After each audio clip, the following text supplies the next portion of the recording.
Good morning, everyone. Today we're checking out a brand new video from Popcross Studios. It was of the Terminax Invasion Overkill story, the community redraw part 1. Famous monsters as Xenomorphs. Let's hop in and see how these monsters become aliens. Today's episode is part 1 of a that was a bit of a stretch, but I think it was okay. 3-part story for a 3-part community redraw that my subscribers have been submitting for over the last 2 months. Oh, the hell 3 yeah. episodes had 3 different prompts that people could submit for, and today's is famous monsters as Xenomorphs. I'm excited to redraw some of the submissions and work them into the story, so let's get into part 1 of Terminax Invasion Overkill now.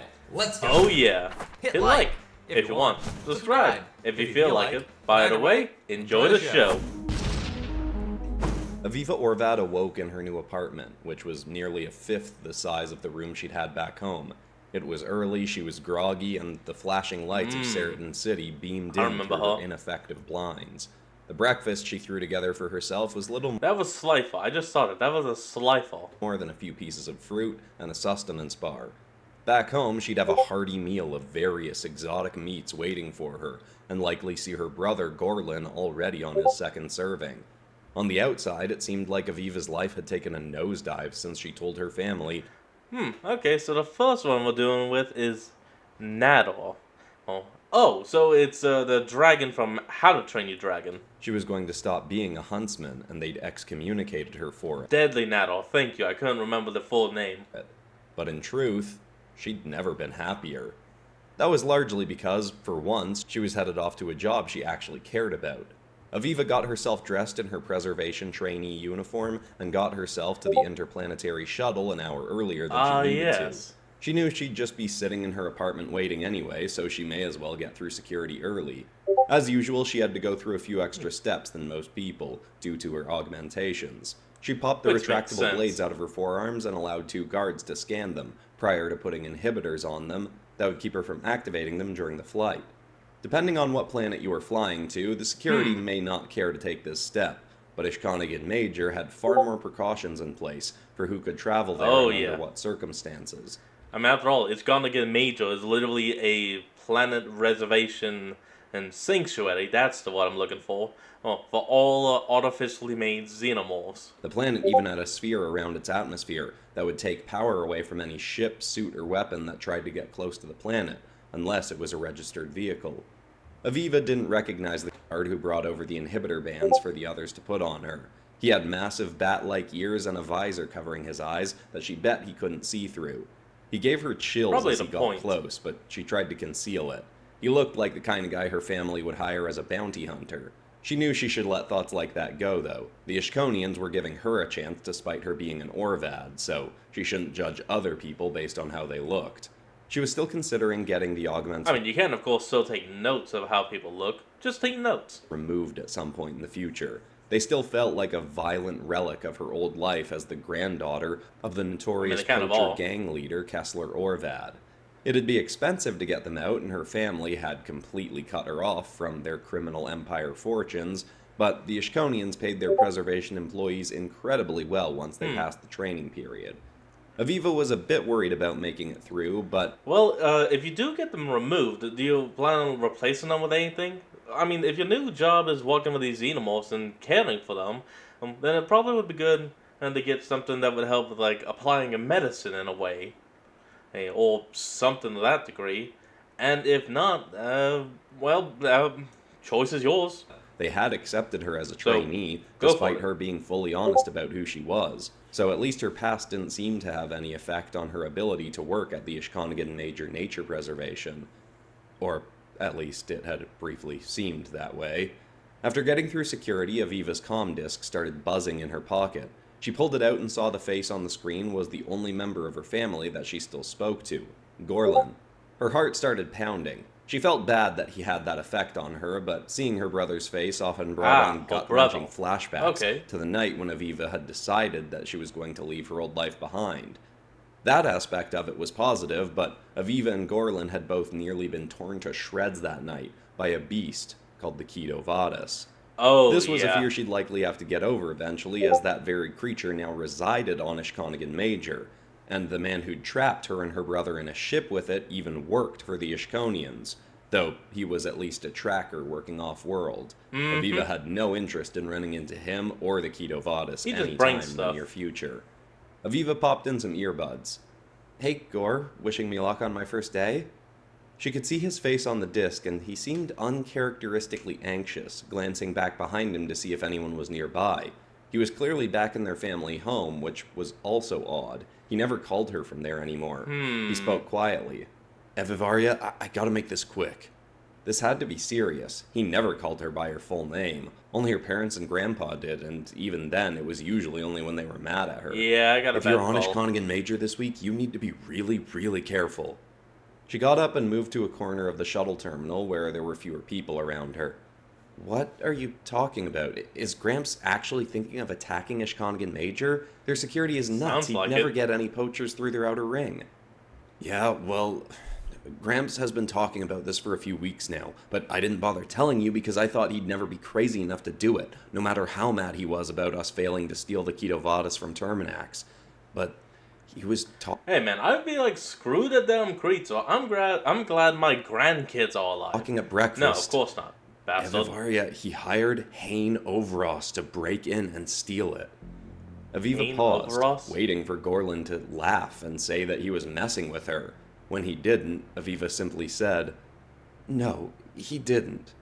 "Hey, don't believe me if you don't want, but he sounded completely serious, and if anyone can break through Ishkonian security, it's Overkill. Oh, and crap. there's no way he's just stealing the Ketovadis. That's why it's called the invasion, the Terminax invasion Overkill story. So if you're going in, you've got to at least warn the head of security."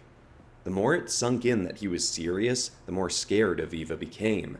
Hane Overos was one of the galaxy's most notorious psychopaths. He'd broken out of prisons on 8 different planets, evaded execution by the now defunct Intergalactic Safety Commission 3 times, and had a near incalculable death toll on his hands due to his tendency to go way overboard when trying to steal or kill what or whoever he was after. Yeah, he was once hired to kill a single mining corporation executive, and to do so stole a decommissioned superweapon, fixed it, and used it to detonate an entire moon, killing tens of thousands of people just to take out his one target. Damn, dude sounds as bad as Lobo. That was the first time he was given the name Overkill, and he has since then given many more reasons for the name to be valid.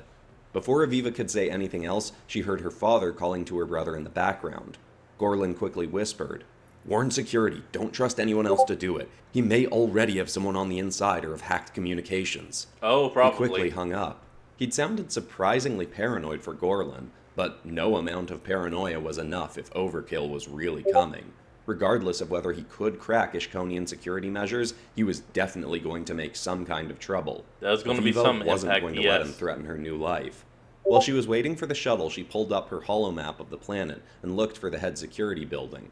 The planet was split into 56 distinct biomes, with more segmentation in each of those biomes to keep creatures separated that wouldn't cohabitate well together. Aviva had asked to be stationed in sections where mainly herbivorous creatures resided, but as she should have suspected, the head of security was stationed on the border of the most dangerous biome on the planet. Of course. Biome X. That was where the XENOMORPHs were kept.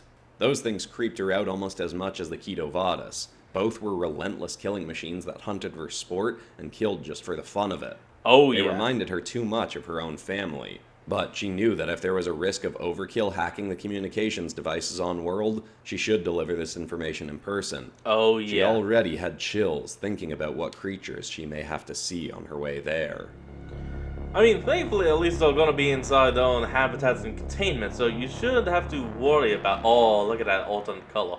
You shouldn't have to worry about actually meeting them. You'll see them. Quick interruption to say that if you like how I draw dragons and you want to color some of my dragons and dragon-type creatures yourself, you might want to check out the new Popcross Studios Dragons coloring book. It's got 50 different creatures to color from the history of the channel, and it could be a fun way for you to give some alternate color schemes to my existing dragons. It's up on Amazon now and linked in the description. Aviva arrived on world, removed her inhibitor bands, and went through the pre-planned morning training. She and a few other trainees were taken out to some of the safer biomes and meet and interact with the incredibly rare creatures that were housed and protected on the planet. One awesome thing about this is just going back and to actually see the design submitted. Concerned as she was about the possible attack, listening to Ishkonians speak about how to treat the animals there kindly and with respect, was incredibly relaxing. The Ishkonians were tall, lean, had green and white striped skin. They had always been a race driven to maintain a loving connection to the worlds they lived on and the creatures that inhabited them. The way they spoke was the polar opposite of the aggressive, Cerberus. Nice. violent tendencies of her family. The more time she spent around them and the other trainees, so driven to help the creatures here, the more determined she was to protect this new future she was building for herself. Lunch came and they were all given an hour break. While the others all hopped on the speed tram that led to one of the planet's many cafeterias, Aviva hopped on one headed to the security building in Biome X. It was on the far side of the planet and took about 10 minutes to arrive. I just realized, if you could combine a xenomorph with a hydra, you could create a beast that would be limitless. And of course I mean the type of hydra to where you cut off one head it grows to more, instead of the accurate hydra to where it has 12 heads and just regrows that head. The whole time, Aviva was anxious about what she'd say. She hadn't met Security Chief Ilatuk, but hoped she was already aware that an Orvad had been hired and was okay with it. As Aviva's speed tram got to nearly the opposite side of the planet, it slowed to a point where she could actually make out the scene outside the transparent tram tunnel. As she neared the security building, she could see a stony, rough, mountainous terrain with the crumbled ruins of a few old temple-like buildings. At first, there were no animals to be seen. Aviva both did and didn't want to see a xenomorph lurking outside. Knowing where one was might have helped her feel safer, being in close proximity to their biome. With the tram getting slower and slower, Aviva then noticed a shadow was moving and slowing with her transport as well. She pressed her face closer to the window and looked up. As soon as she did, 6 dagger-like blades smashed against the glass outside the tram tube. They exploded on impact and green acid splattered out of them onto the glass and zipped back into the distance. Aviva knew the transportation vessels would be safe from the infamous acid many xenomorphs had in their blood and utilized as a weapon, but logic didn't keep her from jumping in fright. A blue and yellow winged creature flew down next to the window and hissed as it soared along next to her. Its tail was covered in dozens more of those same daggers, all glowing with green orbs of acid along them.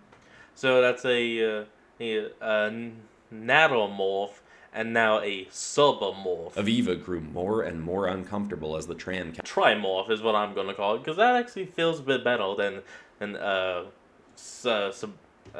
submorph. kept slowing, getting ever closer to pulling into the station and stopping. Sorry, my brain just decided to not walk with me for 5 seconds. I forgot. The creature may not have had eyes, but she felt as though it were staring into her soul. Thankfully, it finally flared back its wings and stopped, as a symphony of growling hisses came from just up ahead. Aviva looked forward and saw, right outside the massive metallic fence around the security building, was a huge 3-headed xenomorph hound. It stomped its front paws and shrieked violently at the approaching winged xeno. The flying beast immediately backed off and flew away. One of the 3 hounds' heads turned as if watching the tram pull into the station. Ooh. It scaring off the other didn't make the 3-headed xeno any less frightening itself. No doubt. Aviva darted out of the tram and looked up at the fence around the surprisingly small 2-story blue and white security building. The fence went up about 200 feet. It made Aviva nervous that it only went that high, despite knowing from her training that various types of sound, light, and electromagnetic pulses emitted from the top of the fences that repelled winged and climbing creatures from escaping their biomes. Aviva sped into the building and found it surprisingly quiet. In fact, there was nobody there as far as she could see. Weirdly Was it peaceful. always this quiet? She knew most of the security team would be out doing their job around the preservation, but still, she assumed someone would have been there to greet a person entering the building. Regardless, she knew the chief of security should be there. She saw a sign labeling the room numbers and what each was. Room 222 was labeled Chief Ilatuk's office, so she headed up. Perfect. She got just outside and noticed the door slightly ajar. She heard voices talking inside. She couldn't quite make them out, but they both sounded male. The closer she came to knocking, the more uncomfortable she became. Something felt wrong. Her entire body was tingling. That was when she heard a faint sound behind her. It was like an almost imperceptibly quiet footstep. She slowly turned her head and, in her peripheral vision, saw something creeping up behind her. Oh god. She whipped around, popping out her forearm blades for protection, but instantly became too paralyzed to use them. The 4-eyed cat beast leering at her was the Ketovadis. Oh, crap. She thought she had to be dreaming, having some kind of horrible flashback, but the creature took another step closer to her, swaying its bladed tail. She could feel its warm, foul breath brush past her skin.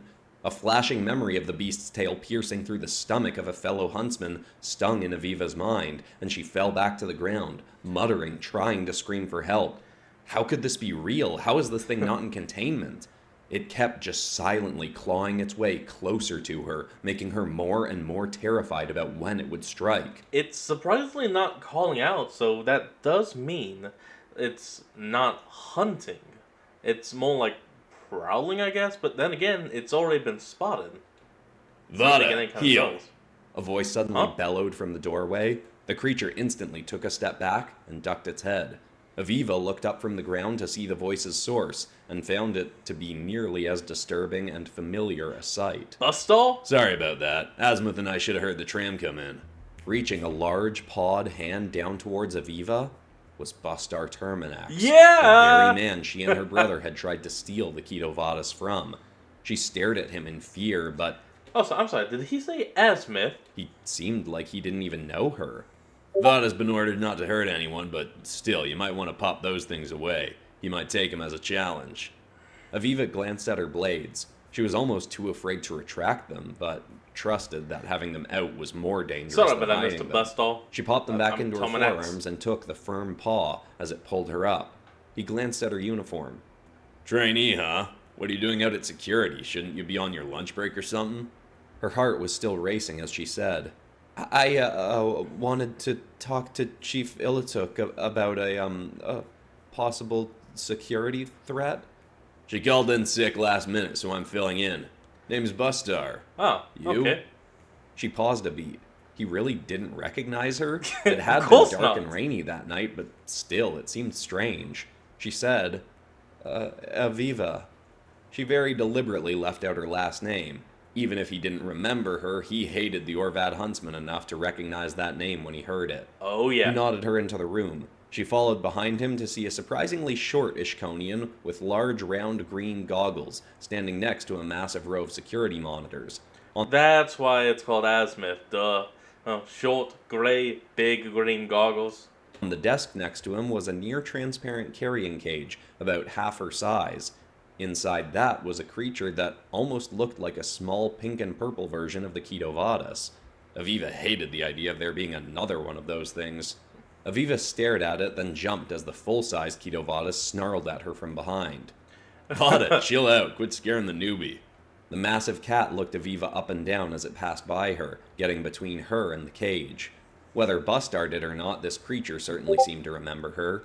So, was that creature pregnant, and is this the child? Azimuth nodded at Aviva and she back at him, before Bustar asked, So, what's this security threat? I'd be amazed if it's anything worth worrying about. The Ishkonians have had bounty hunters and poacher scum trying to crack security here for decades, and nobody has gotten close to breaking in.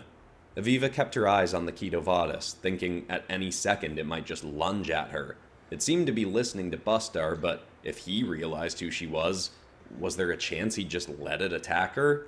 She had to keep who she was a secret. Maybe. Well, I have it on pretty trustworthy authority that, the outlaw, Hain Overos, may have been hired by the Orvad huntsman to break in here and steal, that. She pointed very briefly at the Ketovadis, not wanting to get its attention again, now that it was looking and purring at the creature in the cage. Bustar snarled. Overkill, huh? Last I heard, that nut job was in a New Sorrow prison. Would have thought those snargin scalies would be able to keep him locked up if anyone could. Yeah, no, he probably got out Who's your again. source on this? Duh. Seems kind of drastic even for the Orvads. She opened her mouth, not sure what she should say, but she wasn't the first to speak. Suddenly, all the security monitors went to static. They all turned to face the screens as each one started streaming different angles of the same face. It was a chuckling hyena-headed man with an elegant but tattered fur-collared blue coat. Nut job, Busty? Come on, you can come up with a betterness than that. And did you really think some tech junkie lizards would hold me for even 5 minutes? Yep. You mistaken me for Harold or something, brother? Overkill. Oh boy. Alright, the Trimorph is now complete. Ooh, look at that! That is like a lovely mixture of pink and purple to help accent the gray and whites. Damn, that's actually really cool. Hey, and what is this? How'd you get into our security system? Ooh, Summon Skull. This is gonna be awesome. By being roughly 38 times more clever than you, Busty. Now I'd ask you to hand over that beautiful monstrosity you've got there, but I know you wouldn't no matter what I threatened you with, so how about we skip right on to the main attraction for the day and get this party going with the bang? Before Bustar could say anything, there was a massive explosion that shook the entire room. A plume of dust and debris burst in through the doorway.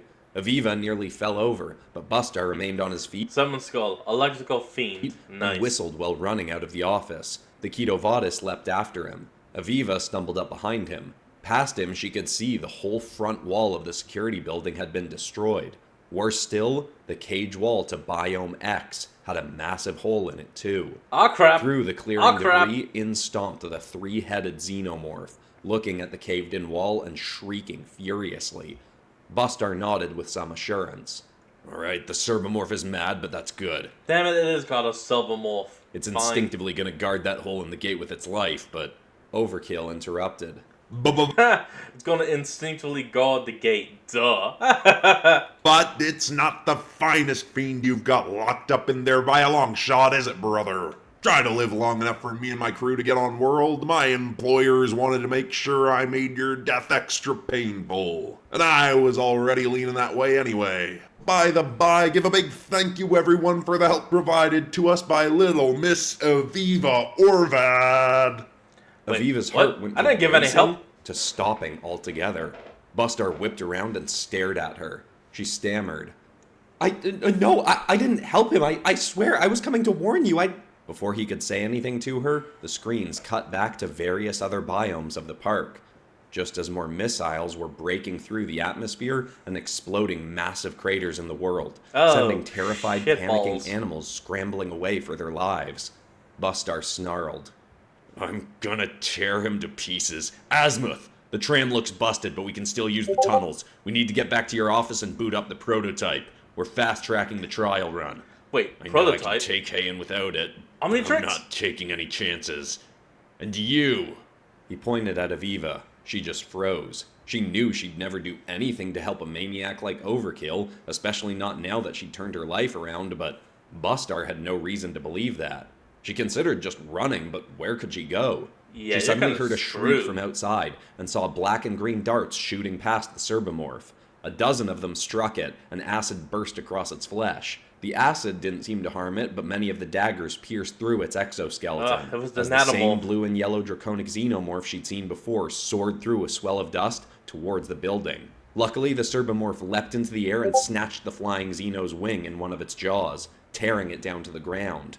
The Ketovadis sprang into the fight, leaping directly onto the downed Xeno and snatching its skull in its teeth.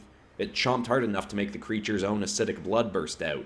Some of the Ketovadis' fur sizzled and burned, but its mouth and flesh appeared to be immune. Ooh! Focus, Orvad! Lucky. Aviva looked back at Bustar, still pointing at her. He whipped his hand over to the cage with the purple creature. Grab the cage and follow me. Whether you helped your Snargan family or not, I'm keeping my eye on you. Aviva had no interest in following him, but at least it seemed like he was giving her a chance to prove she wasn't on Overkill's side. She fought through her fear and went up to the cage. Getting closer to the creature, it looked up at her. It purred and chirped, surprisingly cheerfully. But now that she was right up next to it, she could tell. This thing was, in fact, also a Ketovadis. The original creature was It's a baby Ketosaurus. Genetic experiment and was one of a kind, so the fact that it had been able to have a child at all was baffling. That's why they will have an azimuth scan it, though. Okay. She picked up the cage and did her best to not shake it as she marched over to Bustar. She didn't get too close, but he turned and loomed over her, staring her right in the eyes. You're keeping that offspring within my line of sight at all times unless I say otherwise. Yes, Don't give me a reason to let Vada finish off what he started the last time we saw you, got it? Oh god, you do remember Aviva tried to nod, but was too nervous to know if she actually had. Hey, wait, so you do remember me? Yeah, but looked like you took my advice and found a new line of work. I wasn't gonna mention it if you didn't, but now you gotta prove to me that this whole snargin mess wasn't your fault. Come on, we're moving. I swear, I didn't do wanted anything. To stay frozen. She watched as the Ketovatus ripped apart the flying xenomorph, and the Serbomorph turned to face more hissing silhouettes coming into view on the other side of the destroyed gate. Even if they got into the tunnels, there could be dozens of xenomorphs following after them soon. Still, Aviva had no other choice, both if she wanted to live, and if she wanted to prove she was still worthy of having this job. This was a fight for her new life, and there was no backing down. She followed Bustar and Azimuth down the stairs, stepping over and around debris. She did her best to keep the cage steady in her arms, but the creature seemed to be enjoying stumbling around inside. It was far more playful than its parent, who now had acid dripping from its shark-like teeth. Aviva followed Bustar inside the tram, running right to its end. He kicked out the door with a single swipe and leapt down onto the tracks below, then reached up to help Azimuth. Aviva got to the doorway, but Bustar didn't raise a paw. He just whistled. Aviva whipped around to see the Ketovatus charging into the tram and running up behind her. She fell back onto the seats next to her as the beast leapt into the tunnel, bounding right over Azimuth and Bustar. Don't shake up that cage too much, Orvad. Good jump. You might make its pops angry. Bustar snarled, jogging down the tunnel. Oh, it's a father, not a mother.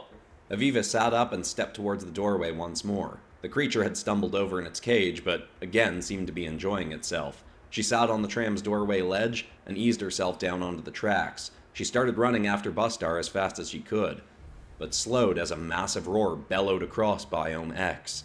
Even Bustar stopped and turned to see a 30-foot-tall, sparking, bony, winged monstrosity swooping past the tunnel towards the Serbomorph. It soared into a swell of smoke and debris, so Aviva couldn't see it, but heard the Serbomorph shrieking at its new foe.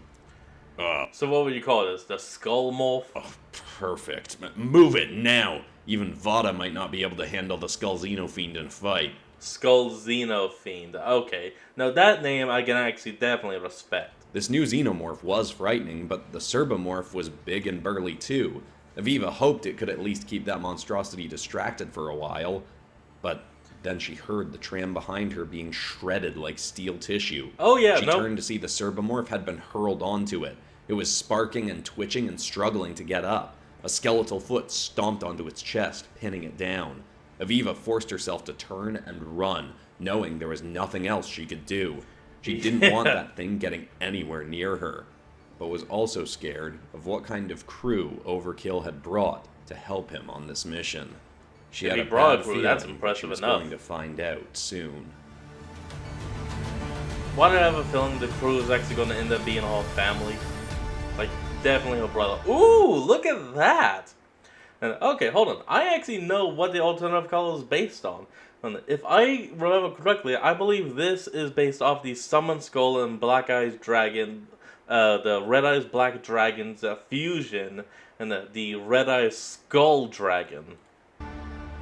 I love it. There were honestly so many Xenomorphs that I wanted to redraw for this episode, I had such a hard time picking. But thank you very much to AJ Sowell, Telonius, and Crimson Nova for being chosen for this episode, and to everybody that submitted for this round. And on Monday, we've got famous street-level superheroes as bounty hunters being worked into the story. And of course, I should tell you what the next month's community redraw is. For June 2025, I want you to submit a famous cartoon or animated character as a suit of fantasy armor. It's going to be a classic Panini Trio narrated episode, and I'm excited to see what you all submit, especially with a live-action Lilo and Stitch and live-action How to Train Your Dragon coming out this summer. Kind of want to see some characters from those turned into armors. Except the Lilo and Stitch one is kind of... Okay, I'll just be honest. It's crashing and burning, and that's not even my word on it. That's literally everyone's word on it. It has crashed and burned. But pick whatever you want, and besides that, that's all for today, except of course for ending this video on some kind of positive or inspiring note. And the thought I want to leave people with today is an old Chinese proverb that I reread this week, which says, "Be not afraid of moving slowly, be afraid of standing still." That's essentially saying making any movement at all towards a goal that you want to achieve is better than not making any progress towards it at all. If you haven't put in any time towards a goal that you want to achieve lately, maybe spend even just the next 5 minutes working on something related to it. And as I've said many times, you might then get into a flow and spend a bunch more time on it. I hope that's inspiring. I love you all, and I'll see you all in the next episode on Monday. Goodbye. Alright everyone, that's going to be the end of today's video, and I hope you all enjoyed this. Remember to like, comment, and subscribe for more. Link to the original will be in the description below, and I'll see all of y'all next time when we flick back on. Until then, this is Fox, signing out. Peace.